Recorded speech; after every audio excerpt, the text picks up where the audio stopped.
আসসালামু আলাইকুম। আজি আমি কামৰূপ মেট্ৰোৰ গ্ৰুপ বিৰ কুৱেশ্যনসমূহ আলোচনা কৰিম। গ্ৰুপ বিৰ প্ৰথম কুৱেশ্যন নম্বৰ 46। 4,9 আৰু 10 হৰণ কৰিব পৰা আটাইতকৈ সৰু পূৰ্ণ বৰ্গ সংখ্যাটো উলিওৱা। প্ৰথমতে সংখ্যা তিনিটাৰ মৌলিক উৎপাদকত প্ৰকাশ কৰিম। এতিয়া ইয়াত 4, 9 আৰু 10ৰ মাজত কোনো সাধাৰণ উৎপাদক নাই। ইয়াত 4 আৰু 10ৰ মাজত সাধাৰণ উৎপাদক আছে 2। সেইকাৰণে 4ক 2 দি ডিভাইড কৰিলোঁ আৰু 9ৰ ঠাইত 9 আৰু 10ক 2 দি ডিভাইড কৰিলোঁ 5। আকৌ ইয়াত চোৱা 2, 9 আৰু 5ৰ মাজত কোনো সাধাৰণ উৎপাদক নাই, কিন্তু 9 3 ডিভাইড হৈ আছে, সেইকাৰণে 3 দি ডিভাইড কৰিলোঁ। 2 ঠাইত 2, 9ক 3 দি ডিভাইড কৰিলোঁ 3 আৰু 5ৰ ঠাইত 5। এতিয়া প্ৰদত্ত সংখ্যা তিনিটাৰ লঘিষ্ঠ সাধাৰণ গুণিতক হ'ব সংখ্যা তিনিটাৰ মৌলিক উৎপাদকসমূহৰ পূৰণফল। ইয়াৰ মৌলিক উৎপাদকসমূহ আছে 2, 3, 2, 3, 5। ইয়াত চোৱা 2 দুটা আছে, 3 দুটা আছে, 5 এটা। 2 ইনটু 2 ইনটু 3 ইনটু 3 ইনটু 5 গোটেইখিনি পূৰণ কৰিলে 180 হয়। সংখ্যা তিনিটাৰ লঘিষ্ঠ সাধাৰণ গুণিতক হৈছে 180। এতিয়া আমাক সুধিছে আটাইতকৈ সৰু পূৰ্ণ বৰ্গ সংখ্যাটো কি? তিনিওটা সংখ্যাৰে হৰণ যোৱা। চোৱা পূৰ্ণ বৰ্গ হোৱাৰ কাৰণে আমি জানো 169ক লিখিব পাৰোঁ 13 ইনটু 13। ইয়াত চোৱা এটা সংখ্যা বৰ্গ সংখ্যা হয় যদি তাৰ উৎপাদক দুটা একেই থাকে, যেনে 13 ইনটু 13 দুয়োটা উৎপাদক একেই আছে। ঠিক একেদৰে 2 দুটা আছে, 3 দুটা আছে, কিন্তু 5 এটা। যদি ইয়াৰ লগত আমি 5 এটা পূৰণ কৰি দিব পাৰোঁ, তেন্তে প্ৰদত্ত সংখ্যাটো কি হৈ যাব? এটা পূৰ্ণ বৰ্গ সংখ্যা হৈ যাব। যদি আমি সংখ্যা তিনিটাৰ গৰিষ্ঠ সাধাৰণ গুণিতকৰ লগত যদি আমি 5 এটা পূৰণ কৰোঁ, যিহেতু ইয়াত 2 দুটা আছে, 3 দুটা আছে আৰু 5 এটা আছে, 5 এটা দি পূৰণ কৰোঁ, তেন্তে সংখ্যাটো পূৰ্ণ বৰ্গ সংখ্যা হ'ব। এতেকে 4,9 আৰু 10 হৰণ কৰিব পৰা আটাইতকৈ সৰু পূৰ্ণ বৰ্গ সংখ্যাটো হ'ব সংখ্যা তিনিটাৰ গৰিষ্ঠ সাধাৰণ গুণিতকৰ লগত যদি আমি 5 পূৰণ কৰি দিওঁ। ইয়াৰ গৰিষ্ঠ সাধাৰণ গুণিতক হৈছে 180। 180ৰ লগত যদি আমি এটা 5 পূৰণ কৰি দিওঁ, তেন্তে সংখ্যাটো কি হৈ যাব? পূৰ্ণ বৰ্গ সংখ্যা হৈ যাব। 180ৰ লগত যদি আমি 5 পূৰণ কৰি দিওঁ, সংখ্যাটো পূৰ্ণ বৰ্গ সংখ্যা হৈ যাব। কাৰণ ইয়াত দুটা 2 আৰু দুটা 3 আছে, কিন্তু 5 এটা আছে। যদি আৰু এটা 5 দি পূৰণ কৰি দিওঁ, তেন্তে সংখ্যাটো পূৰ্ণ বৰ্গ সংখ্যা হৈ যাব। গতিকে আমি 5 এটা দি পূৰণ কৰিলোঁ, সংখ্যাটো পূৰ্ণ বৰ্গ সংখ্যা 900 এটা পূৰ্ণ বৰ্গ সংখ্যা। এতিয়া 900 এনেকুৱা এটা পূৰ্ণ বৰ্গ সংখ্যা যিটো 4ৰে বিভাজ্য, যিটো 9ৰে বিভাজ্য, যিটো 10ৰে বিভাজ্য। 4ৰে যদি 900ক ডিভাইড কৰা 225 আহিব। আকৌ 9 দি যদি 900ক ডিভাইড কৰা তেনেহ'লে 100 আহিব। আৰু 10 দি যদি 900ক ডিভাইড কৰা তেন্তে 90 আহিব। এতেকে নিৰ্ণয় পূৰ্ণ বৰ্গ সংখ্যাটো হ'ব 900। Question number 47। কোনোবা স্বাভাৱিক সংখ্যা এনৰ ক্ষেত্ৰত দেখুওৱা যে 9n সংখ্যাটো শূন্য অংকৰে শেষ হ'ব নোৱাৰে। প্ৰথমতে কুৱেশ্যন নম্বৰ লিখিবা সলিউশ্যন। যিকোনো সংখ্যা এটা শূন্যৰে শেষ হ'বলৈ হ'লে তাক 2 আৰু 5ৰে বিভাজ্য হ'ব লাগিব। যিহেতু 9n ইজ ইকুৱেলছ টু আমি লিখিব পাৰোঁ 3 into 3 to the power n। ই অৰ্থাৎ 9n শূন্যৰে শেষ হ'ব নোৱাৰে। কাৰণ ইয়াত চোৱা এইখিনি পৰীক্ষাত লিখিব নালাগে। চোৱা 9n 9ৰ উৎপাদকসমূহ হ'ব 3, 3। 9ৰ উৎপাদকসমূহ 3 আৰু 3।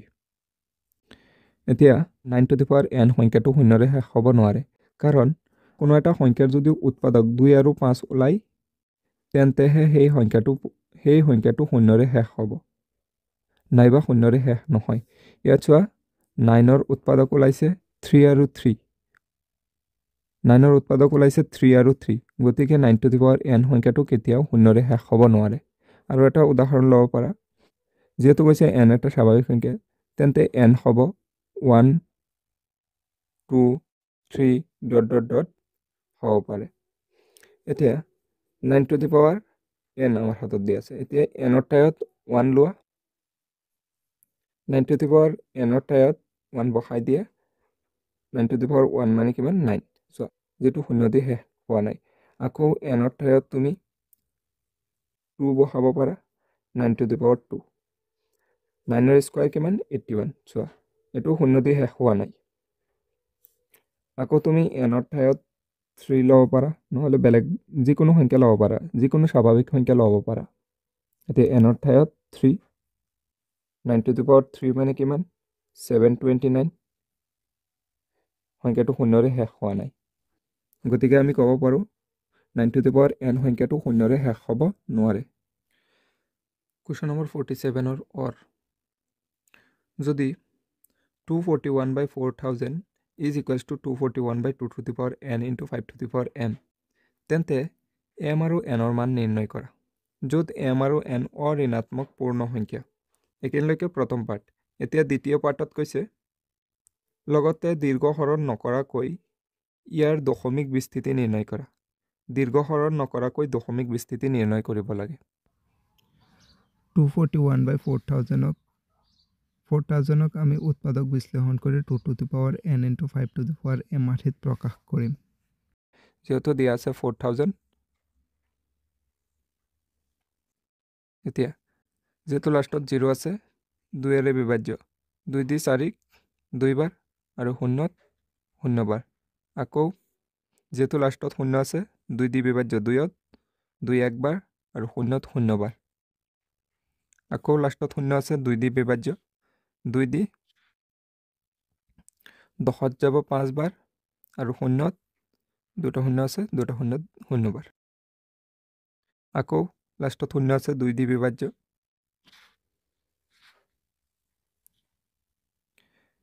5ত 2 দি 2 বাৰ উখলিব 1 10ত যাব 5 বাৰ আৰু 0ত 0 বাৰ আকৌ 2 দি 2ত 1 বাৰ 5ত 2 বাৰ উখলিব 1 1 আৰু 0 10 10ত 5 বাৰ এতিয়া যেহেতু লাষ্টত 5 আছে 5 দি হৰণ যাব 5 দি 12ত 2 বাৰ তাহলে উখলিব 2 2 আৰু 5 25 25ত 5 বাৰ আকৌ 25ক 5 দি 25 5 দি হৰণ যায় 5 বাৰ এতিয়া আমি লিখিব পাৰোঁ 2 আছে 1 2 3 4 5 5টা 2 আছে তেন্তে আমি লিখিব পাৰোঁ 2 to the power 5 আৰু 5 কেইটা আছে 3টা তেন্তে আমি লিখিব পাৰোঁ 5 to the power 3 এতিয়া ইয়াত 241 divided by 4000ক আমি লিখিব পাৰোঁ 2 to the power 5 into 5 to the power 3 2 to the power 5 into 5 to the power 3 is equals to আছিলে 241/2 to the power n into 5 to the power m এতিয়া দুটাৰ মাজত আমি কম্পেয়াৰ কৰিলে ইয়াত পাম n is equals to 5 আৰু m is equals to 3 এতেকে নিৰ্ণয় m আৰু n ৰ মান ক্ৰমে 3,5 প্ৰথম পাৰ্ট কমপ্লিট দ্বিতীয় পাৰ্টত কৈছে দীৰ্ঘ হৰণ নকৰাকৈ দশমিক বিস্তৃতি নিৰ্ণয় কৰা এতিয়া 241 যেহেতু আমি উৎপাদকত ভাঙিছিলোঁ অতনি 2 to the power 5 into 5 to the power 3 আহিছিলে এতিয়া 2ৰ ওপৰত পাৱাৰ 5 আছে আৰু 5ৰ ওপৰত পাৱাৰ 3 আছে তেন্তে দুয়োটাৰ পাৱাৰ সেম কৰাৰ কাৰণে আমি 5 স্কোয়াৰ এটা দি ডিভাইড কৰিম আৰু 5 স্কোয়াৰ এটা দি পূৰণ কৰিম এতিয়া 241 into 5ৰ স্কোয়ার 25 এতিয়া 2 to the power 5 into 5 to the power 3 আৰু 5 to the power 2 5 to the power 5 আমি জানো a to the power m into a to the power n is equals to হয় a to the power m plus n ইয়াত চোৱা ভূমি same আছে পাৱাৰবিলাক plus হৈ যায় ইয়াতো চোৱা ভূমি সেম আছে সেইকাৰণে পাৱাৰ দুটা প্লাছ হৈছে 3 + 2 5 এতিয়া আমি আৰু এটা জানো a to the power m into b to the power m is equals to লিখিব পাৰোঁ a into b whole to the power m ইয়াত চোৱা ইয়াত 2 to the power 5 আছে আৰু 5 to the power 5 আছে তেন্তে দুয়োটাৰ পাৱাৰ সেম তেন্তে সংখ্যা দুটাক পূৰণ কৰি whole to the powerত লিখিব পাৰোঁ আৰু 241ক যদি 25ৰ লগত পূৰণ কৰোঁ তেন্তে 6025 আহে এতিয়া আমি লিখিব পাৰোঁ 2 into 5 whole to the power 5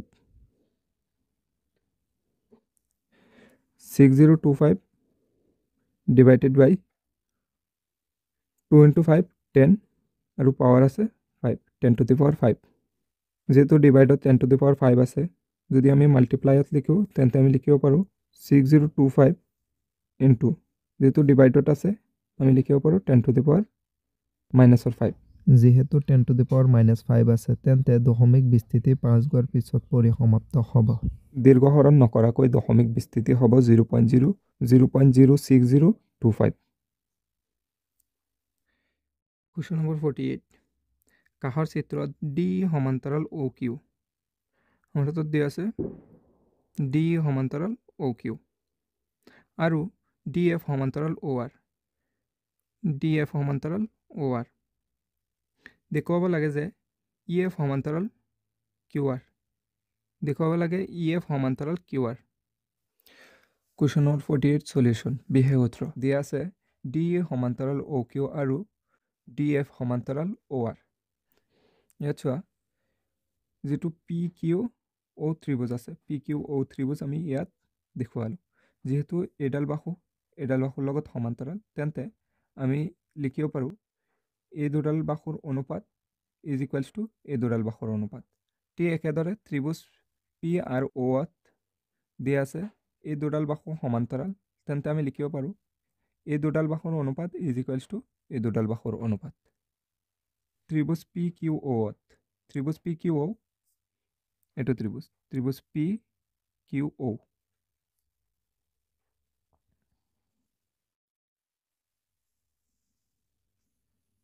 ত্ৰিভুজ PQOত দিয়া আছে D সমান্তৰাল OQ D সমান্তৰাল OQ তেন্তে আমি লিখিব পাৰোঁ PE/EQ PE/EQ is equals to PD/DO আমি জানো কোনো এটা ত্ৰিভুজৰ দুটা বাহুত ছেদ কৰাকৈ টনা ৰেখাডাল তৃতীয় বাহুৰ যদি সমান্তৰাল হয় তেন্তে সেইটো ত্ৰিভুজৰ সেই দুটা বাহুক সমান অনুপাতত বিভক্ত কৰে আকৌ ত্ৰিভুজ PQOত দিয়া আছে DF সমান্তৰাল OR তেন্তে আমি লিখিব পাৰোঁ PF/FR is equals to PD/PO PF/PR is equals to PD/DO equation 2 এতিয়া ইকুৱেশ্যন 1 আৰু ইকুৱেশ্যন 2 যদি মন কৰা তুমি পাবা ইকুৱেশ্যন 1ত ৰাইট হেণ্ড সাইড চোৱা PD/DO ইকুৱেশ্যন 2ৰ ৰাইট হেণ্ড সাইড চোৱা PD/DO যদি দুয়োটাতে PD/DO আছে তেন্তে আমি 1 আৰু 2ৰ পৰা পাম PE/EQ PE/EQ is equals to হ'ব PF/FR 1 আৰু 2ৰ পৰা ইকুৱেশ্যন 3 দিয়া হৈছে যদি এটা ত্ৰিভুজৰ দুটা বাহু একে অনুপাতত থাকে তেন্তে সেই বাহু দুটাক ছেদ কৰা ৰেখাডাল তৃতীয় বাহুৰ সমান্তৰাল এতেকে আমি লিখিব পাৰোঁ EF সমান্তৰাল QR প্ৰমাণিত কুৱেশ্যন নম্বৰ 48ৰ OR চিত্ৰত PQR আৰু QST দুটা সমকোণী ত্ৰিভুজ য'ত R আৰু T সমকোণ প্ৰমাণ কৰা যে QR into QS is equals to QP into QT আমাৰ হাতত দিয়া আছে PQR এটা সমকোণী ত্ৰিভুজ য'ত R কোণ সমকোণ আৰু QTS আৰু এটা সমকোণী ত্ৰিভুজ য'ত T কোণ সমকোণ তেন্তে প্ৰমাণ কৰিব লাগে QR QR into QS is equals to QP into QT. Question number 48 solution বিহেয়ত্ৰ যিখিনি দিয়া আছে গোটেইখিনি বিহেয়ত্ৰত লিখি দিব পাৰা যিখিনি দিয়া আছে গোটেইখিনি বিহেয়ত্ৰত লিখি দিয়া হ'ল প্ৰমাণ কৰিব লাগে যে QR into QS is equals to QP into QT সুবিধাৰ কাৰণে আমি QR by QT is equals to QP by QS আমি যদি এইটো প্ৰমাণ কৰি দিওঁ তথাপিতো হ'ব নহলে এইটো প্ৰমাণ কৰা যেটো কথা এইটো প্ৰমাণ কৰা একেই কথা এতিয়া সো ইয়াত দুটা ত্ৰিভুজ দি আছে ত্ৰিভুজ দুটা হ'ল ডাঙৰ ত্ৰিভুজটো হৈছে এইটো দুটা ত্ৰিভুজক যদি তুমি ভাঙি লিখা তেন্তে লিখিব পাৰা ত্ৰিভুজ PQR এইটো ত্ৰিভুজ PQR আৰু ত্ৰিভুজ QST এইটো ত্ৰিভুজ QST T কোণ সমকোণ আৰু ইয়াত R কোণ সমকোণ এতিয়া প্ৰমাণ প্ৰথমতে ত্ৰিভুজ PQR ত্ৰিভুজ PQR আৰু ত্ৰিভুজ QST দুটা ত্ৰিভুজক প্ৰথমতে সদৃশ বুলি প্ৰমাণ কৰিম যদি দুটা ত্ৰিভুজ সদৃশ হয় সিহঁতৰ অনুৰূপ বাহুবিলাক সমান অনুপাতত থাকিব এতিয়া চোৱা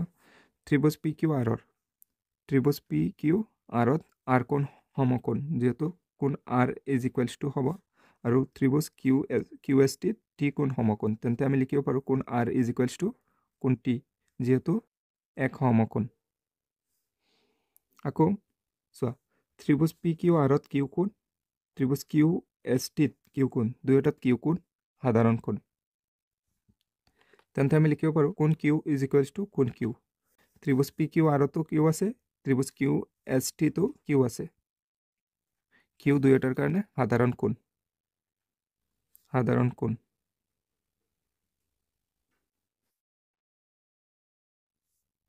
আমি জানো এটা ত্ৰিভুজত দুটা কোণ যদি সমান হয় তেন্তে ত্ৰিভুজ দুটা সদৃশ হয় ত্ৰিভুজ PQR সদৃশ ত্ৰিভুজ QST শৰ্তটো হ'ব কোন শৰ্ত মতে কোন বুলি ক'ব পাৰা কোন শৰ্ত মতে যদি এটা ত্ৰিভুজত দুটা কোণ সমান হয় তেন্তে তৃতীয় কোণো সমান গতিকে আমি লিখিব পাৰো ত্ৰিভুজ দুটা সদৃশ আমি জানো সদৃশ ত্ৰিভুজৰ অনুৰূপ বাহুবিলাক সমান অনুপাতত থাকে সমান অনুপাতসমূহ লিখাৰ আগতে তোমালোকে যেটো প্ৰশ্নত সুধিছে যেটো ওলাব লাগে তাত অকমান মন কৰিবা ইয়াত চোৱা PQR ত্ৰিভুজৰ QR বাহু এডাল QST ৰ QT হ'ব ভূমি যেটো সমকোণৰ লগত আছে তেন্তে QT QR by QT is equals to লিখিব পাৰো ইয়াত চোৱা তাৰ লগত যেটো মিল আছে তাৰ লগত মিলাই লিখিম QP চোৱা এটো QP কৰ্ণ তেন্তে ত্ৰিভুজ QST ৰ কৰ্ণ হ'ব QS চোৱা ইয়াত QS আছে QS is equals to PR যেটো PR লম্ব ইয়াত ST লম্ব আমাৰ প্ৰয়োজন হ'ব প্ৰথম দুটা এতিয়া আমি প্ৰথম দুটাক ইকুৱেল বুলি ধৰিম QR by QT is equals to QP by QS যেহেতু উলিয়াব দিছিলে QR into QS is equals to QP into QT তেন্তে আমি ইয়াত ক্ৰছ মাল্টিপ্লাই কৰি দিয়া QR ৰ লগত QS মাল্টিপ্লাই কৰি দিয়া is equals to QP ৰ লগত QT মাল্টিপ্লাই কৰি দিয়া এটো P QT এতেকে QR into QS is equals to QP into QT QP into QT প্রমাণিত। কোশ্চেন নম্বর 49 প্রমাণ করা যায় √ওভার cosec θ plus 1 divide by cosec θ minus 1 is equals to sec θ plus tan θ। যেহেতু left hand side right hand সাইডৰ লগত equal দেখুৱাব লাগে তেন্তে আমি প্ৰথমতে লেফট হ্যান্ড সাইড ল'ম। লেফট হ্যান্ড সাইডত আছে √ওভাৰ cosec θ plus 1 divide by cosec θ minus 1। যেহেতু ডিভাইডত আছে cosec θ মাইনাস 1 তেন্তে আমি cosec θ প্লাস 1 দি ডিভাইড কৰিম আৰু পূৰণ কৰি দিম। এতিয়া চোৱা cosec θ plus 1 cosec θ plus 1 cosec θ plus 1ৰ লগত cosec θ প্লাস 1 মাল্টিপ্লাই হ'লে cosec θ প্লাস 1ৰ হোল স্কয়াৰ হৈ যাব আৰু ডিভাইডত cosec θ minus 1 into cosec θ plus 1। এতিয়া চোৱা ইয়াত a plus b whole into a minus b আমি লিখিব পাৰোঁ a square minus b square. ইয়াত a আৰু b ঠাইত cosec স্কয়াৰ θ মাইনাস 1 স্কয়াৰ লিখিব পাৰোঁ। এতিয়া cosec θ plus 1 whole square divided by আমি জানো 1 plus cot θ 1 plus cot square θ is equals to cosec θ cosec square θ 1 plus cot square θ is equals to cosec square θ। ইয়াৰ পৰা যদি আমি লিখো cot square θ is equals to cosec square θ minus 1 লিখিব পাৰোঁ। য'ত cosec স্কয়াৰ θ মাইনাস 1 লিখা থাকিব 1 অথবা 1ৰ স্কয়াৰ লিখা কটাই নৰ ঠাইত আমি লিখিব পাৰোঁ cot স্কয়াৰ θ। তেন্তে cosec স্কয়াৰ θ মাইনাস 1ৰ ঠাইত আমি লিখিব পাৰোঁ cot স্কয়াৰ θ। এতিয়া চোৱা এতিয়া দুয়োটাৰ ওপৰতে স্কয়াৰ আছে আৰু ৰুট আছে স্কয়াৰ দি ৰুট কেনসেল হৈ যাব তেন্তে cosec θ প্লাস 1 ডিভাইড বাই cot θ।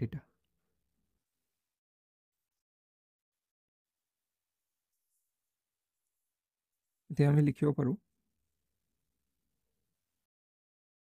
cosec θ ডিভাইড বাই cot θ।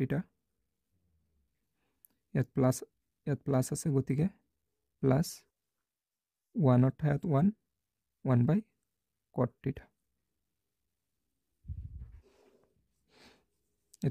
এতিয়া আমি জানো cosec θ is equals to 1 by sin θ আৰু cot θ is equals to cos θ by sin θ।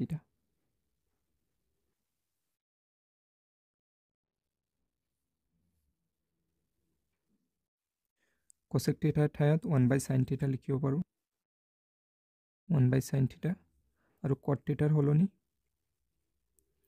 লিখিব পাৰোঁ cos θ divided by sin θ plus 1 by cot θ। আমি জানো tan θ is equals to 1 by cot θ। য'ত 1 by cot θ লিখা থাকিব ত'ত আমি লিখিব পাৰোঁ tan θ। তেন্তে tan θ। এতিয়া sin θ দি sin θ cancel 1 by cos θ plus tan θ। এতিয়া আমি জানো 1 by cos θ is equals to sec θ। য'ত 1 বাই cos θ থাকিব ত'ত আমি লিখিব পাৰোঁ sec θ। 1 by cos θৰ হলনি sec θ plus tan θ আছিল প্ৰমাণিত। কোশ্চেন নম্বৰ 49ৰ অৰ যদি a, b আৰু c কোনকেইটা abc ত্ৰিভুজৰ অন্তকোণ হয় তেন্তে দেখুৱা যে sin a plus b by 2 is equals to cos c by 2। দিয়া আছে ত্ৰিভুজ abcৰ অন্তকোণ তিনিটা abc তেন্তে দেখুৱাব লাগে sin a plus b divide by 2 is equals to cos c by 2। যেহেতু ত্ৰিভুজৰ অন্তকোণ গতিকে আমি লিখিব পাৰোঁ ত্ৰিভুজ abcৰ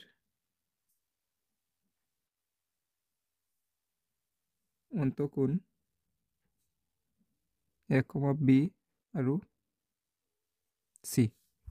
গতিকে আমি লিখিব পাৰোঁ কোণ A প্লাছ কোণ B প্লাছ কোণ C is equals to 180 degree.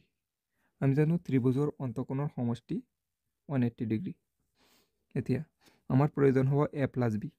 তেন্তে ইয়াত আমি A plus B is equals to 180 degree minus C প্লাছত আছে ইকুৱেলৰ ৰাইট ছাইডত গুচি গ'লে মাইনাছৰ C। এতিয়া divided by 2 A plus B by 2 আছে, তেন্তে আমি 2 দি ডিভাইড কৰি দিম both side. A plus B divided by 2 is equals to 180 degree 2ৰে ডিভাইড কৰা আৰু মাইনাছ C 2ৰে ডিভাইড কৰা। এতিয়া A plus B divide by 2 180 degree divide by 2 90 degree minus C by 2। যেহেতু sine A plus B by 2 is equals to cos C by 2 প্ৰমাণ কৰিব লাগে। লেফ্ট হেণ্ড ছাইডক ধৰি ৰাইট হেণ্ড ছাইড প্ৰমাণ কৰিম। লেফ্ট হেণ্ড ছাইডত আছে sine A plus B by 2। এতেকে left hand side sine A plus B divide by 2। এতিয়া sine A plus B divide by 2 টাইত আমি লিখিব পাৰোঁ 90 ডিগ্ৰী মাইনাছ C বাই 2। তোমালোকে তাৰ পিছৰখিনি নেক্সট পেজত কণ্টিনিউ কৰিবা। যেহেতু sign 90 degree minus C by 2, আমি জানো সাইন 90 ডিগ্ৰী মাইনাছ থিটা কছ থিটা। যেহেতু আমি জানো সাইন 90 ডিগ্ৰী মাইনাছ থিটা ইজ ইকুৱেলছ টু কছ থিটা। তেন্তে আমি লিখিব পাৰোঁ sine 90 degree minus C by 2। C by 2 তুমি যদি থিটা বুলি ভাবা, তেন্তে আমি লিখিব পাৰোঁ sine 90 degree minus C by 2